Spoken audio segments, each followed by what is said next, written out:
c'est Anna, je suis la gérante de Root Store, un petit magasin bio local vrac à 2 pas du rond-point Schumann dans le quartier européen à Bruxelles.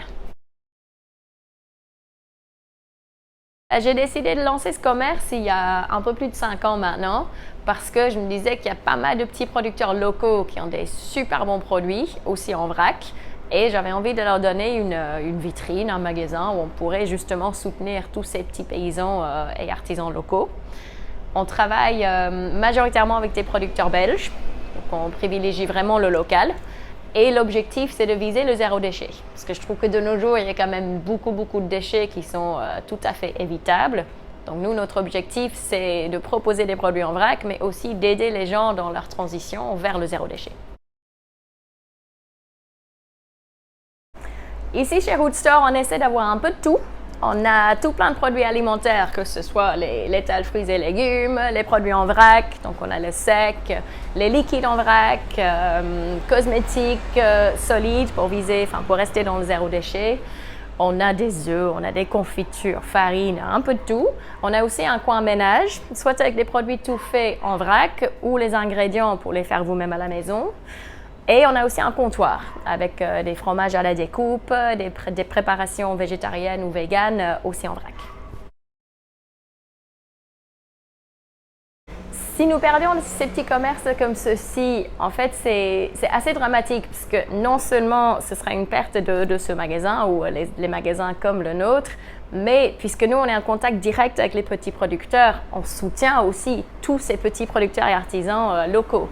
Donc, ce n'est pas seulement moi et mes employés qui vont être affectés par cela, mais c'est aussi tous nos petits producteurs et on en travaille avec presque une centaine maintenant. Donc, ce n'est pas juste on ferme la porte ici et c'est tout, mais c'est quand même tout un réseau qui sera affecté tout de suite.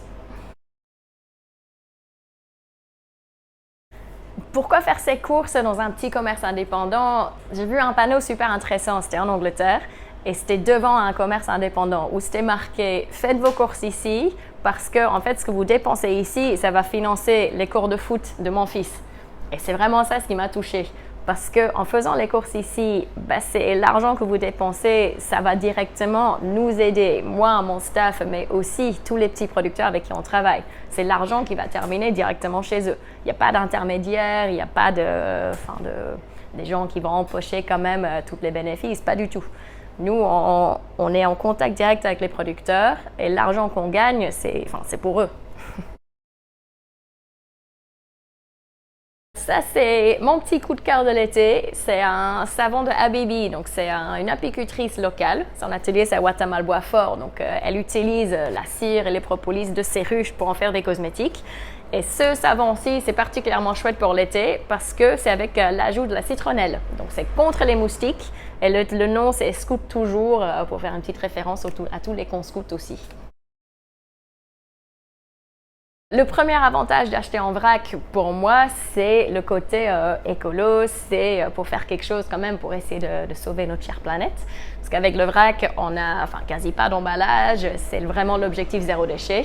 En plus, il y a le côté financier, parce que si on achète en vrac, c'est moins cher que tout ce qui est déjà emballé. Et c'est une manière de sauver le monde et réduire quand même les coûts pour son propre portefeuille en même temps. Ma petite astuce zéro déchet pour l'été, ce serait ce qu'on est en train de faire maintenant dans le magasin, c'est utiliser nos fruits d'été qui sont un petit peu moches, un petit peu moins sympas et en faire soit des smoothies, soit de la citronnade. Donc ce sont des boissons faites maison qui sont super fraîches, hyper bonnes et on les prépare tous les jours avec nos produits pour éviter de les jeter. Si on me dit que le vrac, c'est pas hygiénique, moi je répondrais que pendant tous les confinements, et même avant, nous, on a toujours fait super attention aux questions d'hygiène ici dans le magasin. Pendant les confinements, on a enlevé toutes les pelles, tous les ustensiles qu'on utilisait pour le vrac, pour les laver entre chaque personne. Et maintenant, on continue cette habitude. On a quand même prévu de les laver au moins une fois, voire 2 fois par jour. C'est par l'équipe ou c'est par moi-même. Comme ça, on peut garantir que c'est quand même super hygiénique et qu'il n'y a pas de souci avec le vrac. Chaque produit, de toute façon, c'est dans son bac à lui ou à elle. Et il n'y a pas de contamination entre les produits. On fait super attention quand on remplit les silos. On se lave les mains tout le temps. On a du gel aussi désinfectant. Donc le vrac, pour moi, c'est ultra hygiénique.